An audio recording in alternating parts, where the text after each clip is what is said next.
تو یہاں پر سے کی انگلش ہوگی ٹو. کیوں آئے گا ٹو؟ اپوزٹ کے بعد ہمیشہ پروپوزیشن ٹو آتی ہے. وہ میرے گھر کے مخالف سمت میں رہتا ہے. He lives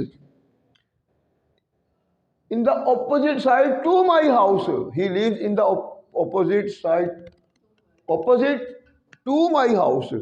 آف نہیں آئے گا، اپوزٹ کے ساتھ ہمیشہ آئے گی پروپوزیشن ٹو. وہ یہ ذہن میں رکھ لیں. اس کے نظریات اپنے شوہر کے نظریات سے مختلف ہے. یہ نیکسٹ دیکھیں، I prefer Malik on T. ترجمہ دیکھیں، میں چائے پر دودھ کو ترجیح دیتا ہوں. میں چائے پر دودھ کو ترجیح دیتا ہوں. پر کے لیے ہم آن ہی یوز کرتے ہیں، مگر یہاں پر اگر ہم آن یوز کریں گے تو ہمارا فکرہ غلط ہو جائے گا.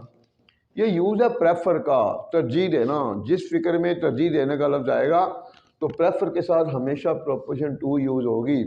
جس کو ترجیح دی جائے اس سے پہلے دیکھیں، میں دودھ کو ترجیح دیتا ہوں.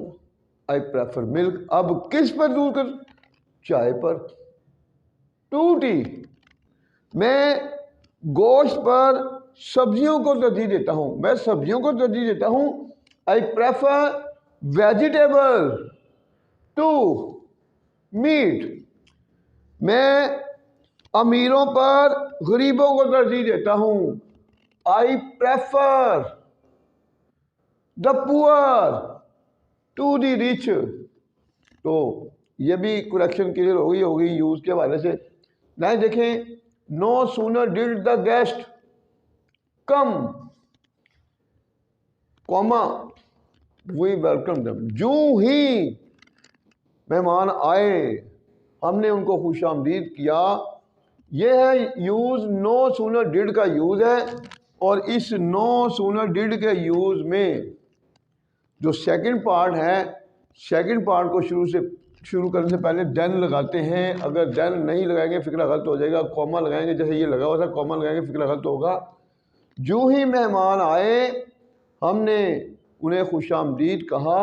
نو سونر ڈڈ دا گیسٹ کم. ڈڈ کے بعد ہمیشہ ورب کی فرسٹ فارم آئے گی. کم دین وی ویلکمڈ دیم. دین لازمی آئے گا، کوما اب یہاں پر نہیں آئے گا، تو کومے کی جہاں دین آئے گا دین وی ویلکم دیم. تو یہ آپ کی کریکشن بھی کلیئر ہو گئی. اس کے بعد ہی واز فیلڈ. وہ بی اے میں فیل ہو گیا. یہ بھی کریکشن بہت زیادہ استعمال میں آتی ہے. دیکھیں، فیل ہونا جب بھی لفظ آئے گا یہ فکرہ ایکٹیو وائس میں ہوگا. For ever rule. تو وہ بی اے میں فیل ہو گیا. ہی واز نہیں آئے گا، he failed in B A. He failed, اور فیل کے ساتھ ہمیشہ پروپوزیشن ان آئے گی. He failed in B A. وہ بی اے میں فیل ہو گیا. نیکسٹ دیکھیں، یہ بھی بڑی ٹیکنیکل اس میں پوائنٹ چل رہا ہے اس کریکشن میں. دا مین ہو واز پروموٹیڈ. اب اس میں کیا دیا ہوا ہے؟ The man who was promoted. اس کے بعد مطلب یہ سیمی کولن یہ کہتے ہیں، اور ہی واز اونیسٹ. وہ آدمی جس کو ترقی دی گئی تھی، وہ آدمی جس کو ترقی دی گئی تھی وہ ایماندار تھا. اب اس میں کیا یوز ہے؟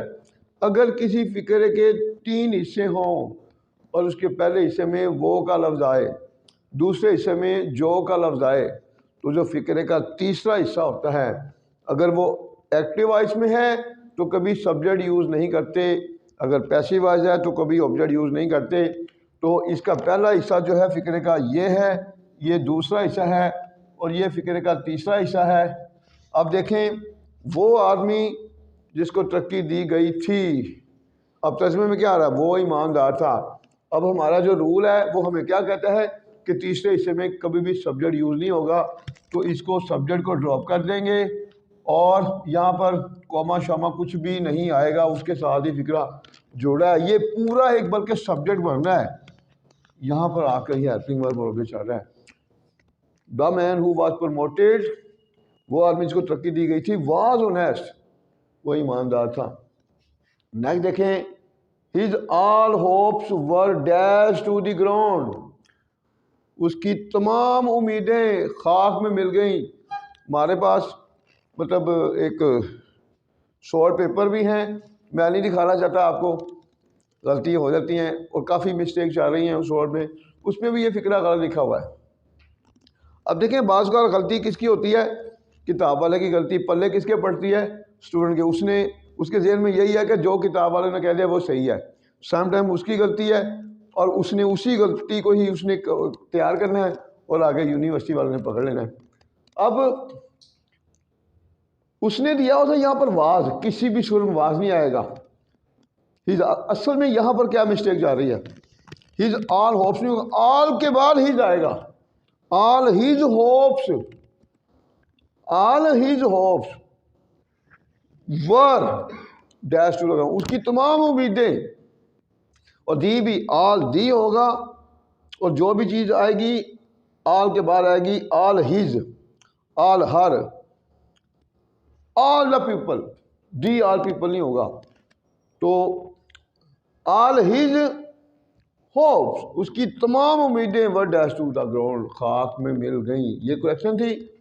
اب دیکھیں یہاں پر بھی ٹیکنیک چل رہی ہے، the pizza and the sandwich looks good, pizza اور سینڈوچ خوبصورت اچھے دکھائی دیتے ہیں۔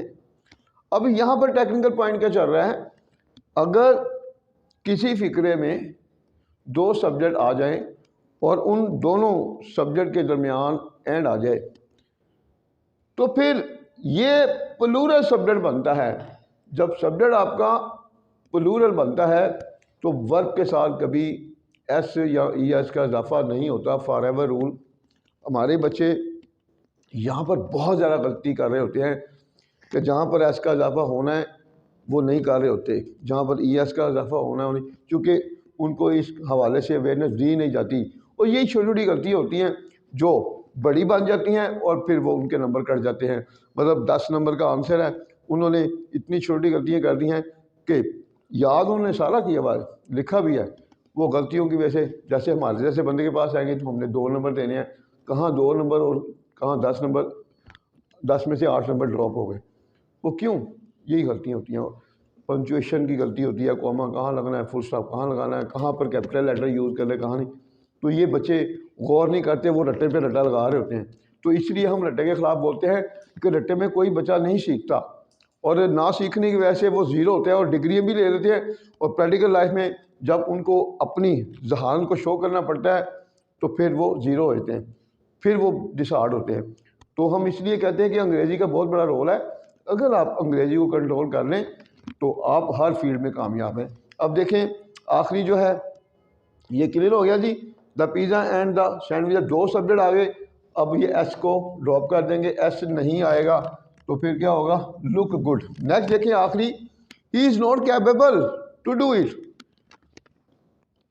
وہ یہ کام کرنے کے قابل نہیں ہے، کیپیبل قابل ہونا، وہ یہ کام کرنے کے قابل نہیں ہے۔ اب دیکھیں یہاں پر کیا مسٹیک چل رہی ہے، کیپیبل کے ساتھ ہمیشہ آئے گی preposition of, for ever rule, اور اس پروپوزیشن کے بعد جب بھی نیکسٹ ورب آئے گا اس کے ساتھ آئی این جی کا اضافہ کمپلسری ہوگا۔ He is not capable of doing it, وہ یہ کام کرنے کے قابل نہیں ہے۔ اب آئی این جی کا اضافہ کیوں ہوا، یہ پروپوزیشن کی وجہ سے یہ کیوں آئی کہ جب بھی کیپیبل کا لفظ یوز ہوگا اس کے ساتھ پروپوزیشن آف آئے گی۔ تو جیسے جیسے ہماری کریکشن آپ دیکھتے جائیں گے تو انشاءاللہ آپ کو ہر طرح کے رولز کے بارے میں اویئرنیس ہوتی جائے گی، ان فیوچر آپ ایک اچھی گرامر بک بھی لکھ سکتے ہیں۔ تو انشاءاللہ اسی طرح جیسے جیسے ہماری آگے ویڈیو چلتی جائے گی اب ہم آپ کو ہر طرح کی نالج کے حوالے سے اویئرنیس دیں گے، اور کوشش کیا کریں کہ ہمارے چینل کو جتنا بھی پروموٹ کر سکتے ہیں کریں، چونکہ ہمارا جو مین ٹارگٹ ہے وہ اپنے نوجوانوں کے رائٹس کے لیے فائٹ کرنا ہے، چونکہ ہمارے ملک میں سب سے بڑا المیہ یہ ہے، کوئی بھی ایسا آدمی نہیں ہے، بظاہر اندر سے تو بے شمار ہوں گے، سکرین پہ ایسا کوئی آدمی نظر نہیں آتا جو ان کے حقوق کے لیے فائٹ کر رہا ہو۔ جتنی چاہے ان کے ساتھ زیادتیاں کی جا رہی ہیں، کوئی ان کے لیے آواز نہیں اٹھاتا۔ دیکھیے مجھے افسوس بھی ہوتا ہے کہ ہمارے سیاستدان ویسے تو بڑی بڑی باتیں کرتے ہیں، مگر کیا یہ اسٹوڈنٹ جو ہے جنہوں نے اس ملک کو سنبھالنا ہے، یہ جو نئی نسل ہے، یہ نئی نسل ان کو نظر نہیں آتی، یہ نئی نسل میں ان کے بھی بچے ہیں۔ سب کو سوچنا چاہیے کہ نئی نسل کو ہم نے آگے لے کے جانا ہے، اور اسی نئی نسل نے اس ملک کو سہارا دینا ہے۔ اگر ہم اس نئی نسل کو اگنور کریں گے تو یہ ذہن میں رکھیں، ہمیں معافی نہیں دی جائے گی۔ ہمیں تو نئی نسل کے لیے وہ کام کرنے چاہیے کہ یہ نئی نسل کسی بھی طرح ڈپریشن کا شکار نہ ہو، بجائے اس کو ڈپریشن سے بچانے کے لیے جیسے کہ بے شمار آپ نے دیکھا ہوگا مطلب چینل چاہ رہے ہوتے ہیں، فیک نیوز چلا رہے ہوتے ہیں، وہ ہر لمحے بچوں کو ڈپریشن کا شکار کیا جا رہا ہوتا ہے۔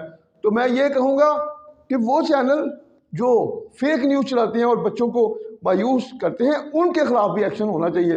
کم از کم ہمارے بچوں کو تو پہلے کچھ نہیں مل رہا، اتنی مہنگائی ہو چکی ہے کہ وہ تو اپنی اسٹڈی کو بھی کنٹینیو نہیں کر سکتے، اور ہمارے وہ لوگ جو بیچارے پرائیویٹ سیکٹر میں جاب کرتے ہیں، جو گورنمنٹ سیکٹر میں جاب کرتے ہیں، کتنی تنخواہیں ہیں ان کی؟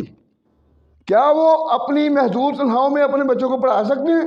جو کہ آج کے حالات ہیں، پڑھانا دور کی بات ہے، وہ تو گھر کے بچوں کو 2 وقت کی روٹی نہیں کھلا سکتے۔ تو اس لیے میں ان لوگوں کو ہاتھ جوڑ کر التجا کروں گا جو اس ملک کے لوگوں کے لیے کچھ کر سکتے ہیں، وہ ایک پلیٹ فارم پر اکٹھے ہوں، کسی کو برا مت کہیں، بلکہ دوسروں کو برا کہنے کی بجائے ہمیں چاہیے کہ ہمیں وہ کام کرنا چاہیے کہ ہم کیسے اس نئی نسل کو جو ہے ڈپریشن سے باہر لائیں اور ان کو ایک نئی منزل دکھائیں۔ اللہ حافظ۔